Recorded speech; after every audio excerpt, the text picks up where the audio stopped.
Big boss హౌస్‌లో మరింత రసవంతంగా చేయడానికి బిగ్ బాస్ యాజమాన్యం తెగ పన్నాగాలు చేస్తున్నారని చెప్పుకోవచ్చు.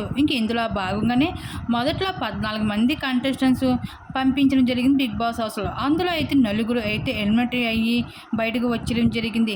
ఇప్పుడు హౌస్ లోపలికి వైల్డ్ కార్డ్ ఎంట్రీ ద్వారా అయితే మరో 8 మంది అయితే హౌస్ లోపలికి రాబోతున్నారు.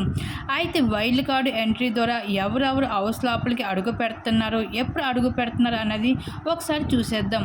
యాంకర్ రవి కోసం మనకు ప్రత్యేకమైన పరిచయం అవసరం లేదు. అయితే బిగ్ బాస్ హౌస్లో వైల్డ్ కార్డ్ ద్వారా అయితే మరోసారి అయితే బిగ్ బాస్ హౌస్ లోపలికి అడుగు పెడుతున్నాడు యాంకర్ రవి. అలాగే ముఖ్య అవినాష్, హరితేజ, రోహిణి, టేస్టీ తేజ, గౌతమ్ కృష్ణ, నాయిని పావని, అలాగే హరితేజ, మొత్తం ఈ 8 మంది కంటెస్టెంట్స్ అయితే 100%కి 100% కన్ఫర్మ్ అయ్యారు. వైల్డ్ కార్డ్ ఎంట్రీ కూడా ఇవ్వబోతున్నారు చాలా గ్రాండ్గా. ఇంకా సోనియా విషయానికి వస్తే సోనియా కూడా వైల్డ్ కార్డ్ ద్వారా రప్పించేందుకు అయితే బిగ్ బాస్ మరోసారి అవకాశం ఇచ్చేస్తున్నాడు సోనియాకి. ఇంకా కొంతమంది స్టేజ్ పైన, ఇంకా కొంతమంది డైరెక్ట్గా హౌస్ లోపలికి వస్తే, ఒకరు మాత్రం సీక్రెట్ రూమ్లో నుండి హౌస్ లోపలికి రాబోతున్నారు. అది మ్యాక్సిమం సోనియా పేరే వినిపిస్తుంది. మరి సోనియా వైల్డ్ కార్డ్ రావడంపై మీరేమనుకుంటున్నారు? మీ అభిప్రాయాన్ని తప్పకుండా కామెంట్స్ షేర్ చేసుకోండి.